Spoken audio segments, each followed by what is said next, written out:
Good morning. Good morning. We're going to go ahead and get started.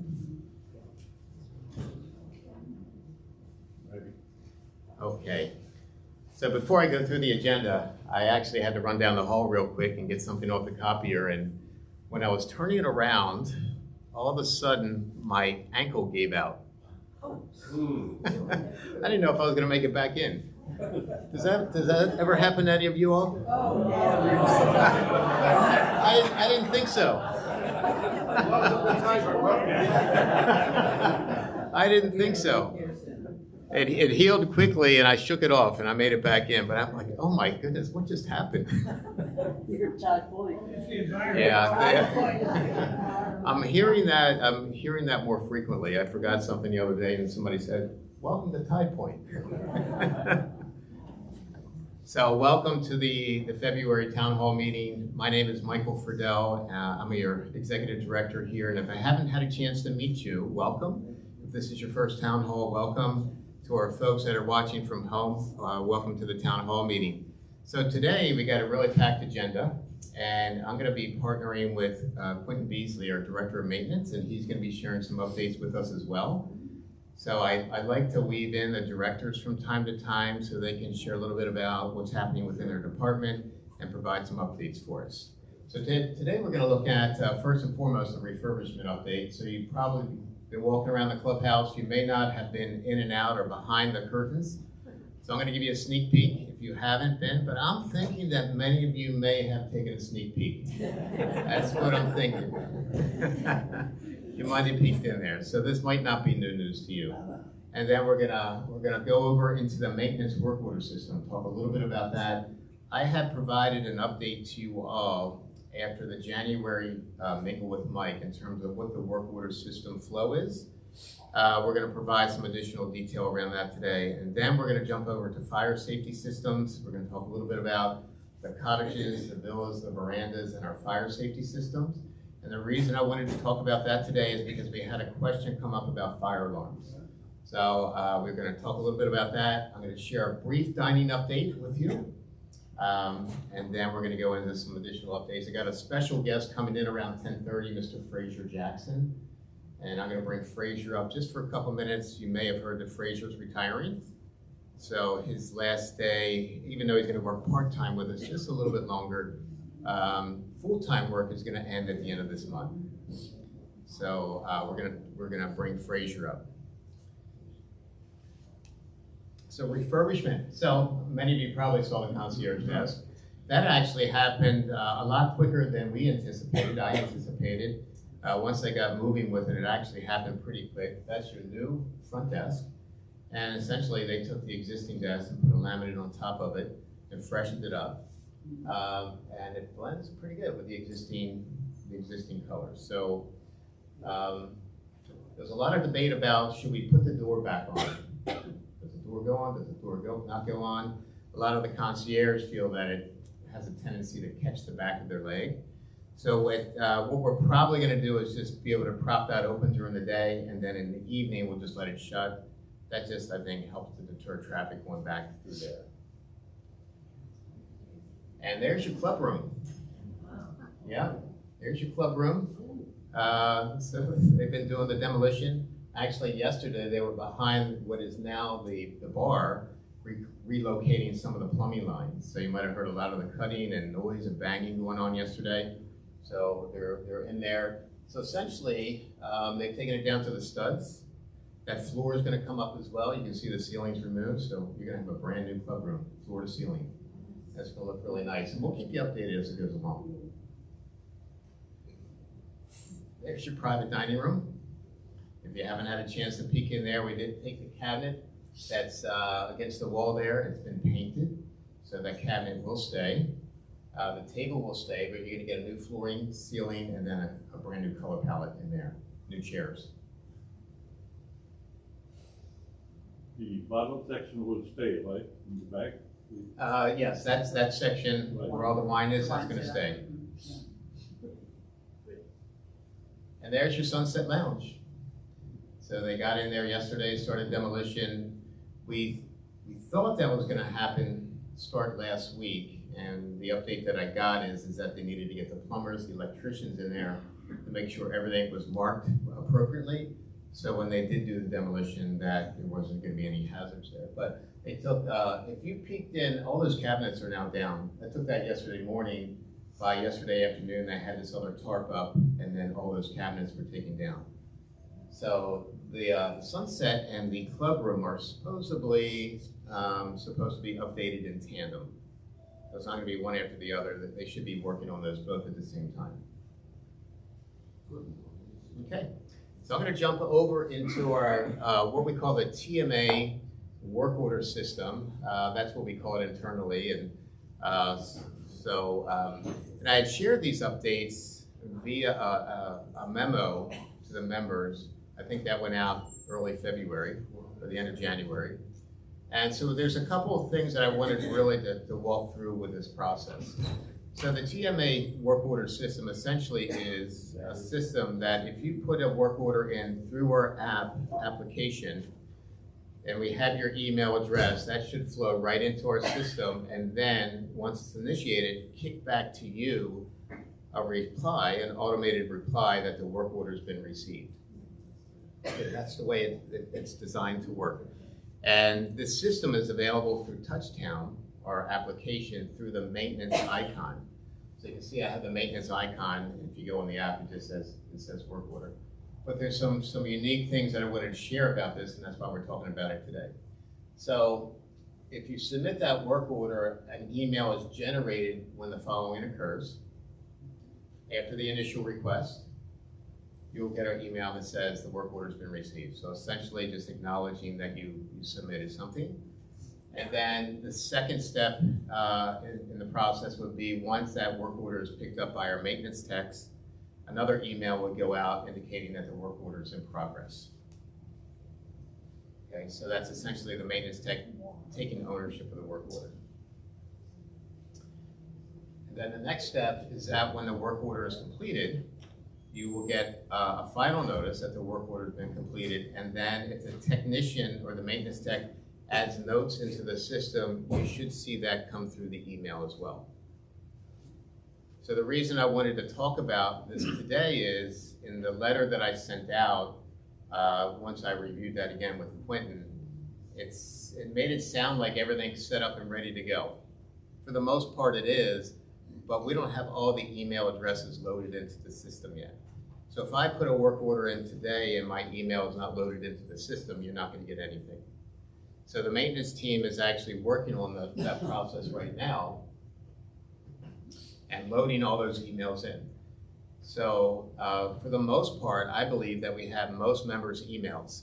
But if we don't have a current email, I would encourage you to get that over to our member services department. So the concierge is the gatekeeper for those emails.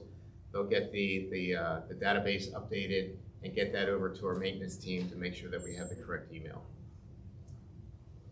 If you're a new member with us, there was probably some new information that we had requested that you filled out to get that information to us.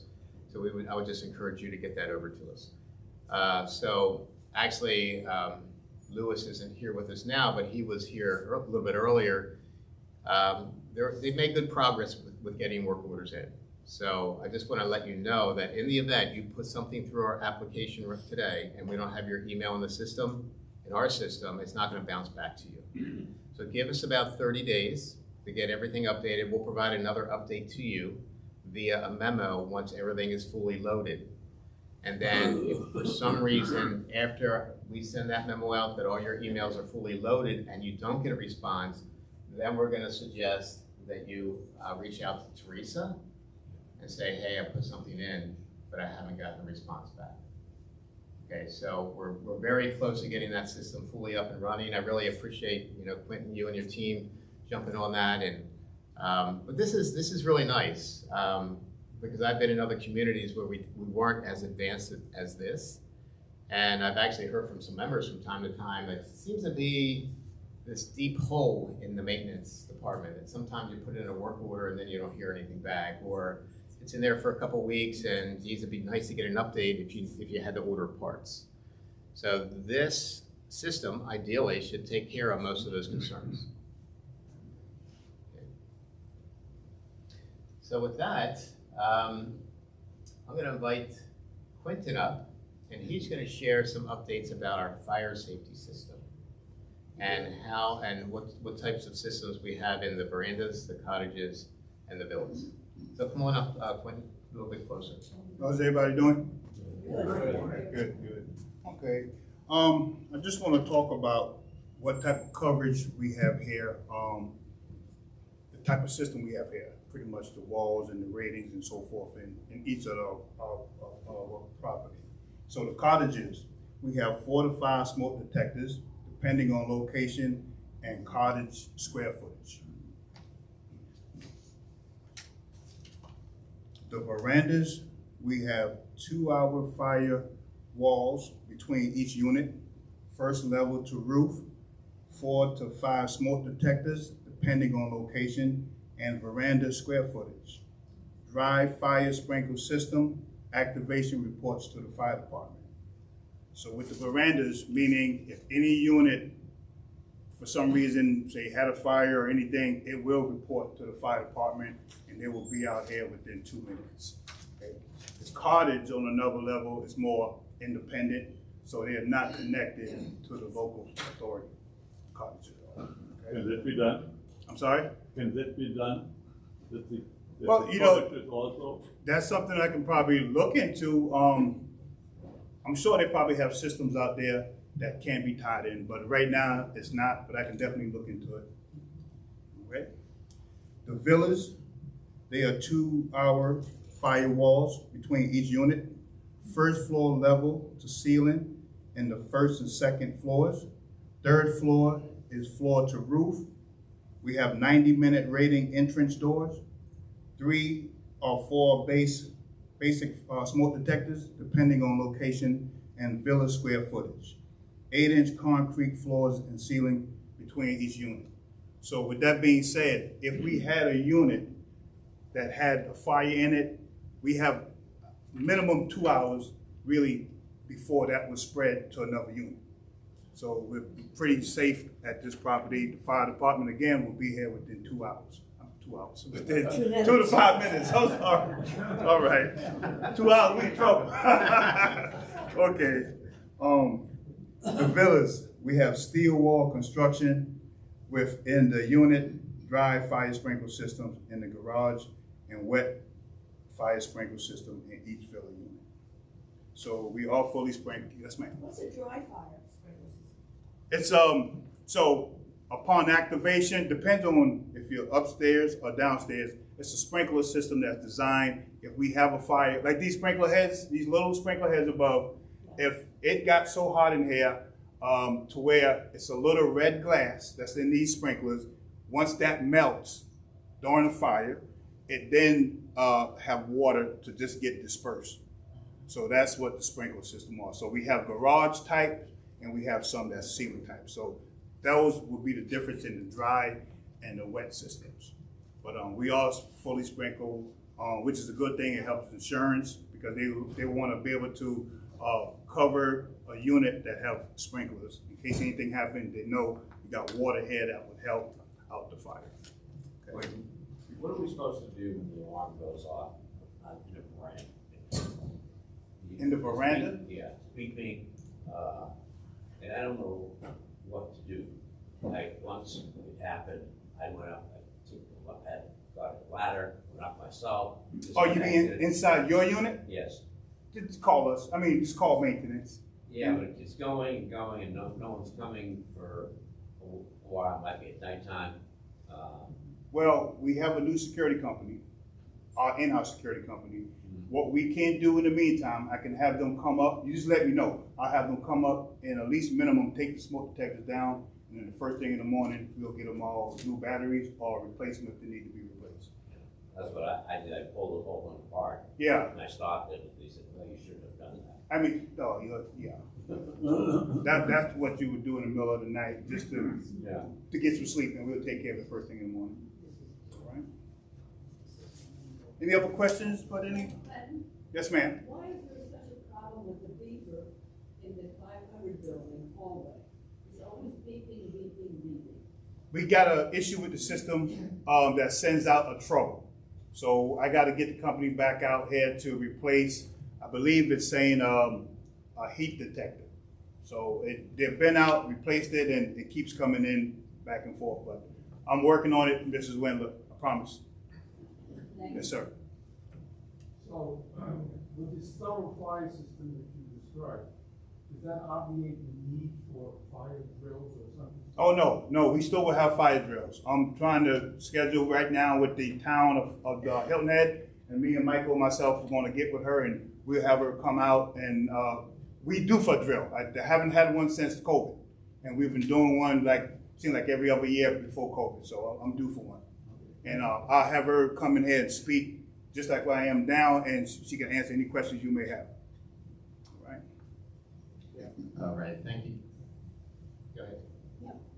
We live in a villa, Yes, ma'am. and a couple of years ago, there was a fire drill. Okay. With the doors closed, you could not hear the siren or that noise unless you opened the door, and then it was blasting loud. You need to open the door. Your apartment door? Yes. Okay. That's something else me and Michael also working on to see. We're gonna get with Carrie and try to figure out what we can do for residents that have issues hearing the alarm. So we're looking to see what type of device we can get. When that alarm went off, Mhm. what she's talking about, Okay. it went off for a long time. Okay. And if you go out in the hallway, it's deafening. Right. You go inside the villa, close the door, and if you're in your The bedroom. bedroom, you cannot hear it. And then Tom's idea was, well, most of us are hearing deficient. Right. Well, duh, if we have a fire in the middle of the night, I can't hear it. But there was a fireman walking down the hall when that alarm went off. Okay. I said, come in my unit, go in the bedroom and close the door. Tell me if you can hear it. He said he could not hear it. Okay. So Tom's idea was then, well, we should get a phone call that would alert us that there was a fire or something. Right. But if it goes off at 3 o'clock in the morning, who's here to send out a phone call? Well, what Tom was talking about was alert media. So myself, Michael, Lewis, any one of us could send alert media to City 3 building, and it'll notify everybody in your building that we have a fire. But again, we're working on something different, Michael and myself, with that. So we'll update on that. Yeah. So we've had lots of conversations around the alert media system, and I have concerns because it's totally, if there's a fire, it's totally dependent upon us. If we communicate to you that we're going to alert you if there's a fire, and then it's 7 o'clock at night and we don't have the resources here, and then generally when a fire alarm goes off, you're really focused on getting the resources that you need, ensuring the fire department's call, going to the area, and not as much on getting back to your office or getting to the phone to shoot off an email. So I'm concerned about that notification. We are going to talk more with ourselves internally to see what the best approach is. And I'm going to go, the next slide, we're going to talk a little bit about that. For those particularly that might have hearing impairment, but to your point, you were saying the fire department couldn't even hear it. Right. So the reason, the reason we want to talk about this today is mainly for that reason that it was brought up at Mingle with Mike. Some folks were saying fire alarm's going off, they can't hear it. So the reason that we wanted to share this is, one, to share with you so you have a comfort level that you're safe in your apartment for a time if there's a fire in that building somewhere, okay? So 2-hour firewalls, concrete top and bottom, you have alarms within your building, you have a fire rated door, you have metal studs. So there's a lot of safety features that are built into the villas and the verandas, and even the cottages, although the cottages are more like a residential house, like, you know, I would live in outside of the community. So let me go to the next slide and just talk through some of the things that we've been talking about. So once again, the thought is not a bad thought if there's a fire for us to send a message. Okay, but let's think this through for a minute. So what if we send a message and you're not by your phone?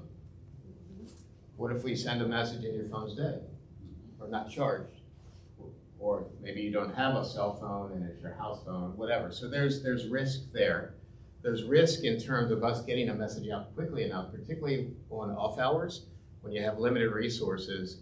And I can tell you that if Quentin gets the notification that there's a fire, there's a check down, and he's going to be notifying some of the other folks here, but he's going to be trying to work through with the team on site to be able to get them to the fire. And my fear would be is that we're not able to get that message out quick enough, or with everything that's going on, it doesn't go out.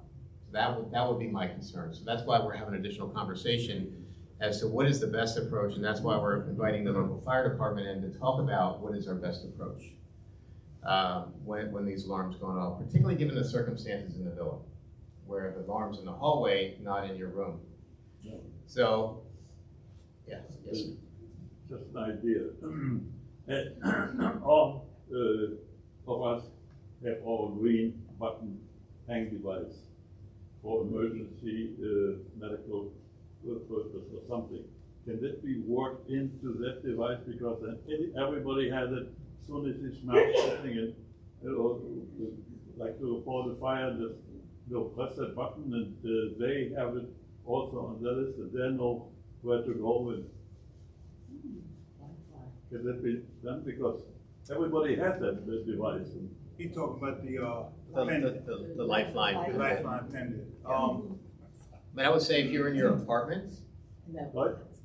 He's in the, yeah. if you're in your cottage He's in the cottage. and that you feel there's a fire there, I would say, yeah, press that, but also, use all the resources that you have. Call the desk, press that. If there's a fire in there, get out of the building, all those. Yeah.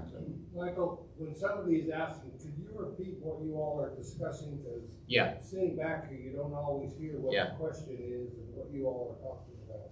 Yeah, that's a good point, thank you. So the question was, if you're in your cottage and you smell smoke and you have the lifeline pendant, can you press that as a way to notify? And my answer would be yes, but don't solely rely on the lifeline, because we need to ensure that 911 is notified and they're truly understanding what the emergency is. So they're not sending that, they're thinking maybe it's an ambulance needed, but we need a fire truck, those kind of things. So, But the first thing, if you have to press a button, if you press a button on your life-saving pendant, a voice comes on and tries to talk to you, figure out if you are a user, or let's say you fell and you cannot talk anymore or are totally out. That's the first contact with the device as a person. So the comment is that when you have the lifeline and you press it, there's a voice that is activated and you're having a conversation. I only know because Yeah. mine fell to the floor and the voice came on. Okay. That was totally fine, but Michael, I just know. I think Mr. Whitey Campbell was asking if we had a fire alarm, would the pendant alert them saying you had a fire alarm? And that's something I'll have to check into. I'm not sure. But is that what you? I think that's what he was asking. Because everybody has it. So Right. Okay. I'll have to look into that. I'm not sure, but I'll have to check into that. Yeah. Okay, I'm not sure either on that one. So we can look into it. Yeah, we'll look into it. Mr. Whitey Campbell. Generally, when you have separate systems like the life alert, and then you also have a fire alarm system, you need to somehow integrate them at a different level, Right. and that's where the challenge really comes in. Okay, so I want to get back to the concern about you cannot hear the alarm in the apartment.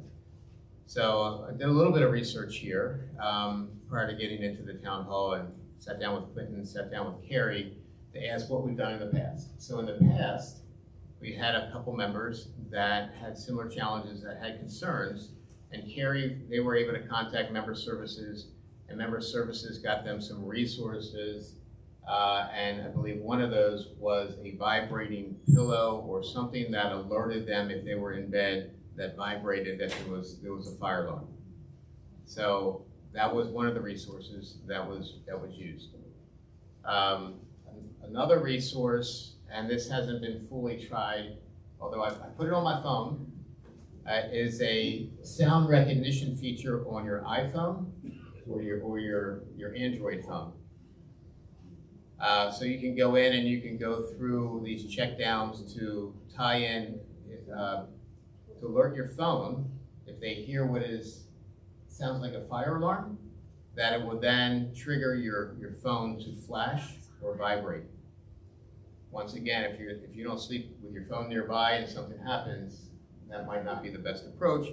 And I haven't fully vetted this option to really see, if it works. I know that on my living room sofa, if I'm watching a TV show and there's a fire truck or a fire alarm, I'll see something come through that says, we're detecting a fire alarm in your area.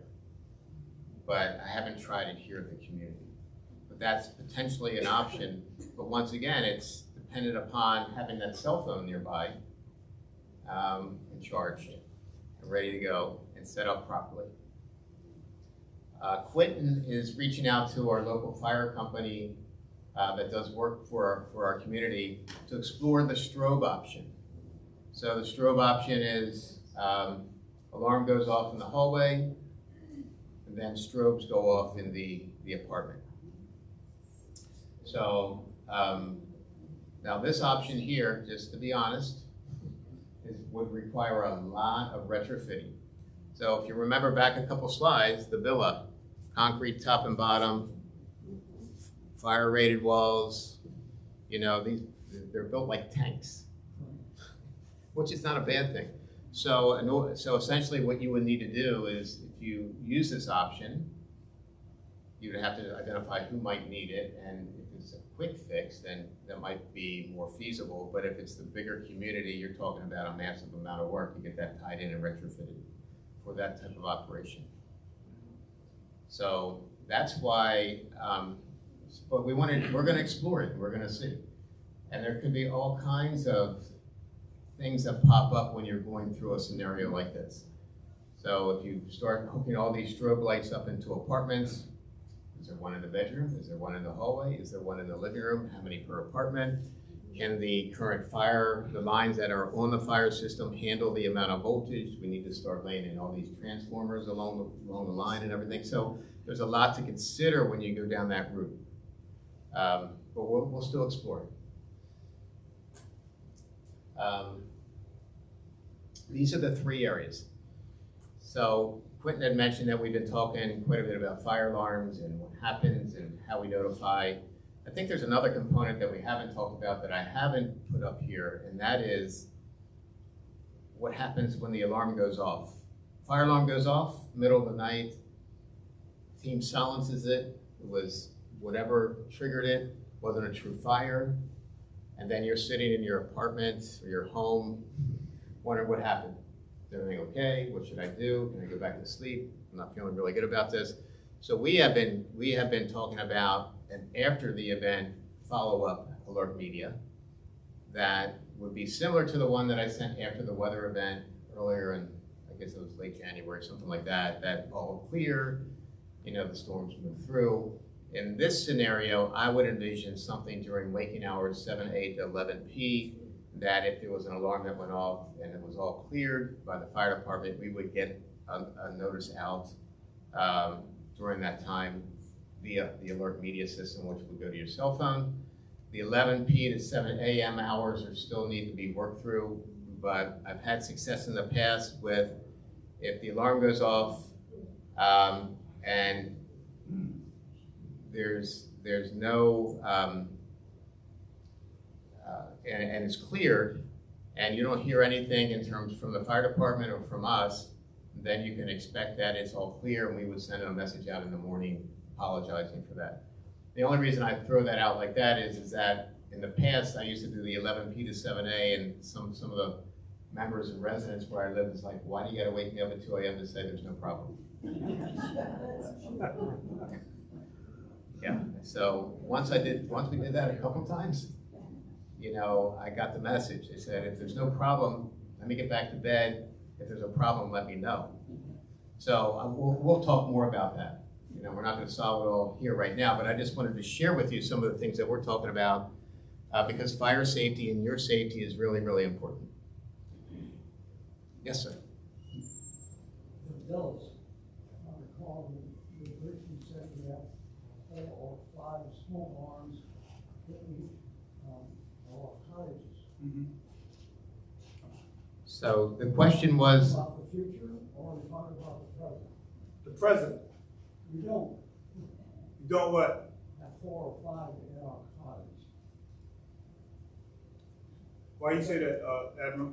I'm I just, bet you we have 2 or 3 you including the garage? in one in the garage. so the question was, the comment was, is that in the cottages, we had up there that you have 4 or 5 smoke detectors based on the square footage, and that you don't think there's 4 or 5 in there. There might be 2 or 3. 2 or 3. Yeah. So you should have some in the bedrooms, One out the others. yeah, kitchen, bedrooms, possibly the hallway, And it depends on the size of your cottage, but. yeah, and the garage. Sure. Garage. So, and maybe that's the case. Maybe that's the case. They certainly have 4 or 5. Yeah. So, but rest assured, so all these slides that we're showing from the cottages to the verandas to the villas, when you build a community, it was different 30 years ago than it is now, but they're built to code. So whatever the code was at that point is what we put in, so many fire alarms per square foot. So rest assured that it is to code, but I don't know the exact one because I haven't been in your apartment, but there was a general feeling that there would be 4 to 5, but we can see, Yeah. we can look through that. Yes, sir.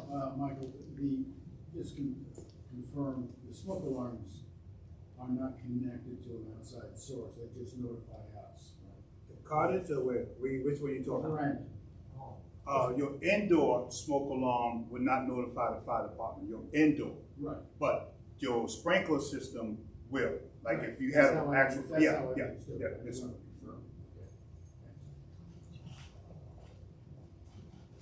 So we still got some work to do on the fire safety, and we haven't fully closed out what are gonna be the next steps, but to everyone that's watching, if you feel that there's a need for additional resources in your villa, because that seems to be where the challenge is, because of hearing challenges, I would encourage you to reach out to Carrie Rodriguez and Member Services to see what options are available.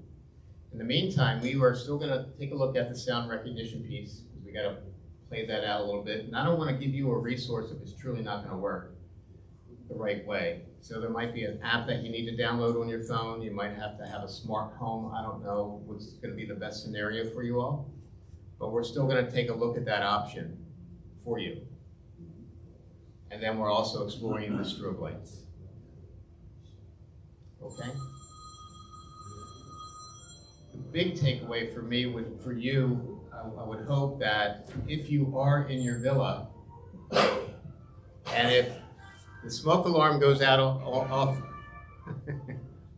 the smoke alarm goes off in the hallway due to a fire or smoke somewhere in the building, if you're in your villa, there's 2-hour rated firewalls, you got a 45-minute door, you have your own alarm in your apartment that's gonna go off if there's something detected in your apartment. All those safety features that were built into your apartment, your villa, there's a comfort in knowing that the fire department is 5 minutes away and that they're gonna be here addressing those issues really quick. So I think that for me, if I was living in a villa, that would be the big thing for me. That you, in that home, there's safety. As a matter of fact, lots of times they'll say, stay in your apartment, don't leave. You also have smoke rated doors in the hallways to compartmentalize your buildings. So maybe we can ask maybe the fire department contact, maybe even come in and talk more about fire safety if that's a need, but we'll be following up on this. Fair enough? Okay. Want to provide a dining update for you. This is pretty exciting. I've shared a couple times my thoughts on dining and some of the feedback that we've received from members from the resident satisfaction survey, through the dining committee, through the feedback that you submit from time to time in the comment cards. And we've been working with the dining committee to talk about some of these options.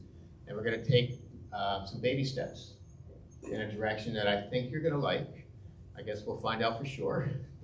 But I think you'll like this option. And we rolled this out and talked about this with the dining committee at the last meeting. So starting the week of March 11th, Brian and his team are going to offer during that week, not every night, but just to kick it off, one dinner special and one dessert special.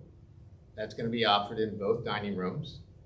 That'll be the same special for both dining rooms. That will be delivered to you via the server, word of mouth, like a restaurant, like you would get a special at a restaurant from a server. And Chef Brian and the pastry chef are really gonna do some really nice stuff for you. So that'll give you an additional option during those weeks to be able to choose another entree, another dessert. So that's pretty exciting. It's only gonna be available in the dining rooms and not to go or deliveries. So if you're really interested in that, we would encourage you to come into the dining rooms to take advantage of that. And it's gonna be starting the week of March 11th. So we'll start it, we'll kick it off.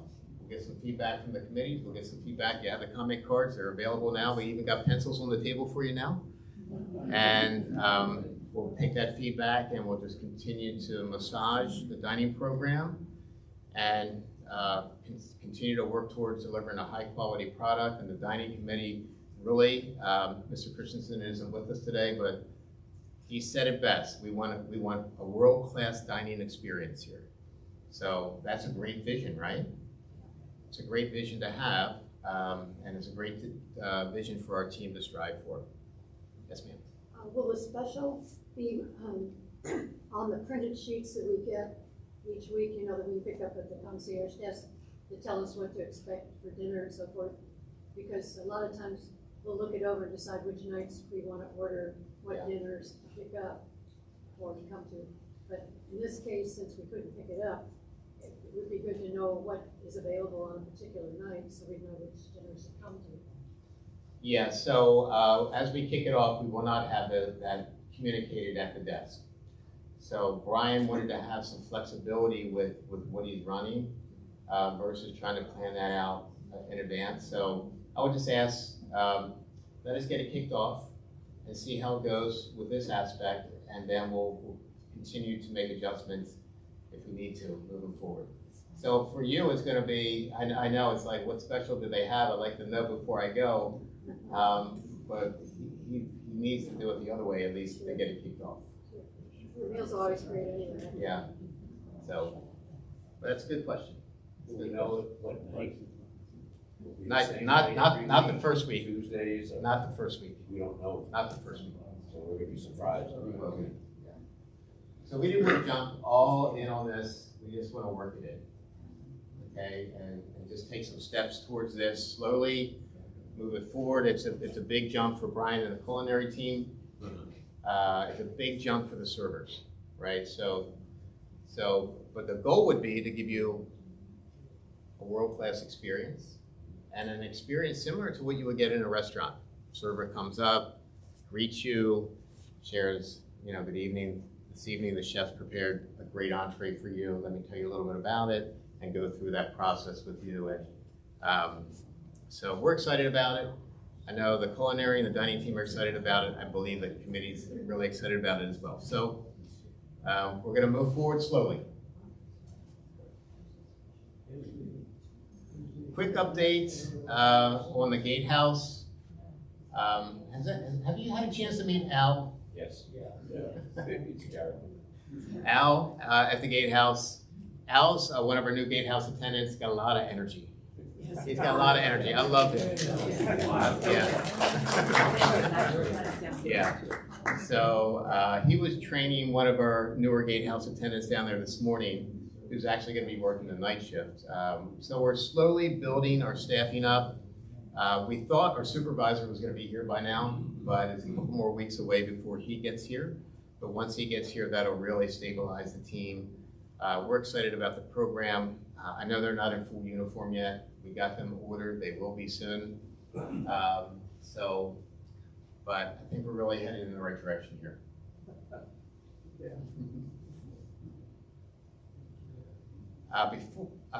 Ms. Frazier, before I go into close this out, Frazier, can you come up for a minute? You probably thought I was going to have a separate slide for you, right? It said Frazier Jackson. Yeah. So you all know Frazier. He's been here 7+ years. My background, you might not know. I spent some time in the care center world as an administrator at different communities, and once you work in that environment, it's tough to even come out of that because it's so rewarding in terms of taking care of residents and working with the staff and sharing your passion, championing the quality of life for seniors as they age. So it's really hard to come out of that environment. And Frazier's been in that environment for years. He's been here 7 years. And he's navigated through COVID, and you all navigated through COVID. But if you were in that world as a leader, let me tell you, it's like something like we've never seen before. Yes. Locking down your buildings, no visitors coming in. Activities program is sort of non-existent. Families couldn't visit. The meal program was shut down. Everything was delivered to the rooms. You got the staff to worry about. Don't have enough staff. Staff are sick. You're doing testing programs. The state is putting a lot of pressure on you, the federal government, just to make it all happen.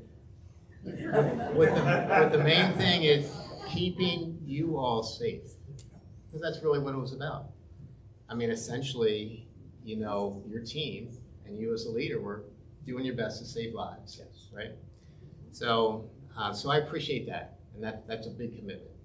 The reason why I wanted you to come up, I know you're retiring, and the window for that is really winding down. Yes. And I wanted to thank you for your service. Welcome. And I wanted to know if you wanted to make any parting comments to the members here. Yes, thank you, Michael. One of the things I've enjoyed about working with Michael since he's been here is his prior experience as administrator as well. So that's enabled he and I to connect very quickly and to have shared vision about where our priorities are. I couldn't help but notice the conversation prior to being invited to come up and speak to you about concerns with fire alarms and fire safety and hearing fire alarms. Have I got a deal for you? Come on over to the care center. I guarantee you when that alarm goes off, you'll hear it, you'll know it. And not only that, we got plenty of staff to help you exit the building, should that be necessary. Sorry, I had to throw that in there. But again, Michael, thank you. It's been a privilege to have been a part of this team here. We've got a great management team. Quentin, it's been great working with you, and now we've got Chef Brian and many folks who are very dedicated, committed to serving the needs of those of you who call Tide Point and Broad Creek home. This has been a really good move for me and my wife, Mimi. She works at the hospital in cardiac rehab, and she has supported some of you as you've gone through cardiac rehab. So we've got that in common, and what we don't yet have in common is that I'm going to step out and retire, and hopefully she'll enjoy working a little bit longer so I can really enjoy retirement. But a lot has happened this last phase of my career. The whole thing with COVID is just unparalleled. Another thing to make it all that much more fun is hurricane evacuations. And when you've got that looming with the possibility of COVID and dealing with all that, it was I had hair when I first came here.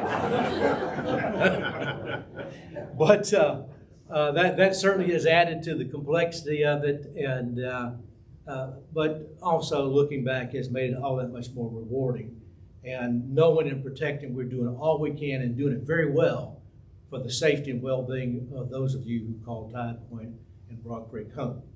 This is a great place to be, and thank you for helping me make it a great place to finish my retirement, my career. God bless you. Mr. Frazier, we're gonna miss you. This gentleman's got knowledge, understanding, but he's got wisdom. And I appreciate that. He with our team, he definitely has a lot of wisdom. So thank you for your efforts, and really appreciate it. All right, just a couple updates as we wrap up, and then we'll spend a couple minutes if there's any additional questions. So when I originally kicked off the town halls and the mingles with Mike, my plan was the second and fourth Thursday to get a rhythm around that. The second Thursday would be mingle with Mike. The fourth Thursday would be the town hall. Well, I guess that was a good thought to have, but Joy says, well, it's not really gonna work, at least for the first couple months. So for next month, we're gonna mingle with Mike on a Friday. It's gonna be in a couple Fridays. And then the town hall at the end of the month is gonna be on a Friday. And then Joy says, starting in April, I can get into that rhythm and that cadence the second and fourth Thursday of the month. So bear with me one more month, a little bit of flexibility on the dates. I know it might work for some, not for others. The good thing about the town hall is that it is taped, it is replayed, and that the mingle with Mike, I do send some updates and some notes out after that. So so next month, March 8th is gonna be the mingle with Mike. And then the town hall meeting is gonna be Friday, March 29th. Okay? And that'll be on the calendar. So I know we had a lot of questions along the way, but does anybody have any additional questions? Okay, let me give you the mic so that way. What about carbon monoxide detectors for both cottages and I guess verandas, because they have garages under their house? Mhm. Heaven forbid somebody forget to turn the car off and the carbon monoxide comes into the unit or the cottage. Do we do anything with carbon monoxide detectors? You can buy them at Brinko, but I didn't know if that was your responsibility or ours. So the question was, what about carbon monoxide detectors? And I'm gonna bring Quentin back up and let him take that one. Well, the only one that I'm aware of is residents who purchase their own. But if that's something we wanna look at it as a community, then I guess we can look at that. But right now, just a few that I know, but they, like I said, purchase them on their own. So there's currently none. None, no, None, no, sir. right. So that, I mean, that would be something that we would need to review, take a look at. With cars now starting with a button, I'm sorry? with cars now starting and stopping with a button on the front of your car, you can go off and leave it running because you don't realize you haven't pressed it off. Yeah, so we can explore that option, which could take a while to work through. So I would suggest, if you really are concerned in your own garage, that you get one and plug it in right there,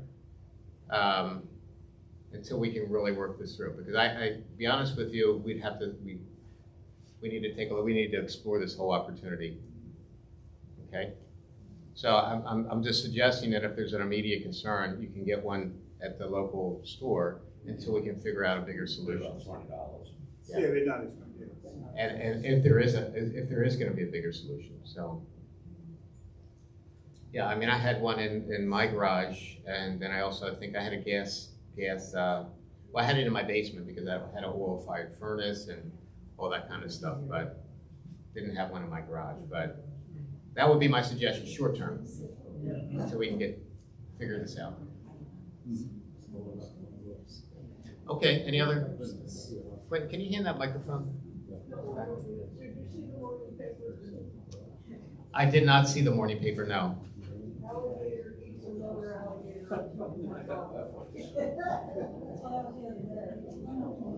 So the comment was in the paper, alligator eats another alligator on Hilton Head Island. And I believe I shared in my last minutes with Mingle with Mike that Quentin and his team had reached out to the local Natural Resources Yeah. Department and had requested 3 tags. Go ahead. Yeah, we're waiting on 3 permits. The DNR would supply us the permits, and once we get them in hand, if we see that large gator again, I'm more than welcome to call K&K Wildlife, but he cannot remove a gator without a permit. Cannot. So we're waiting on the permit. They have them. They said we'll have them in a couple of weeks. So once we get the permits.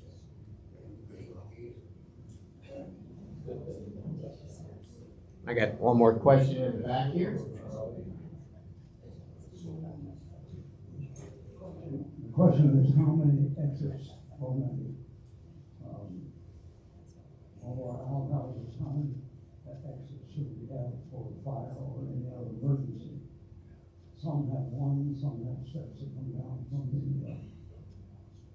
patio. Is there a requirement? Egress. Yeah, how many exits? Are you talking about the cottages? Yeah. How many exits should you have in the cottages?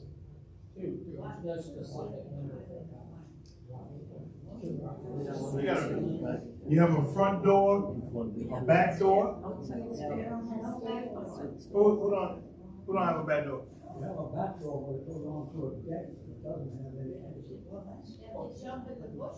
Oh, some of them don't have a back step. Who don't have a back step? You don't have a back step, Mrs. Guy? All right. I'd be trapped in there. If the fire was in the front part of the house, I'd be trapped because I couldn't get out the back. I got you. What's your address, man? Boiler. Um, I don't have steps down. 64 or 66? 64? All right. Okay. 64 Freshwater. Mrs. Guy, I got you at 9 Spruce. Okay. Huh? 78. They don't have one. 78 short. Ready? Yeah, No, we have one. yeah, I'm saying you have one, yeah. 78? So you have an exit into the front doors or an exit into the garage? Yeah. We got to go down steps. Okay, so you have 2 right there, right? Thompson doesn't have stairs on his deck. 106? But you don't have anything out the back? Yeah. We have a sliding glass and go to a deck. And they'll jump off the deck. Yeah. That's it. Yeah.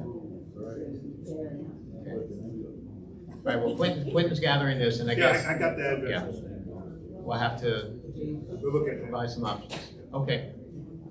Any other questions? Thank you. This is actually a good topic to have. A lot of questions came up, which is good.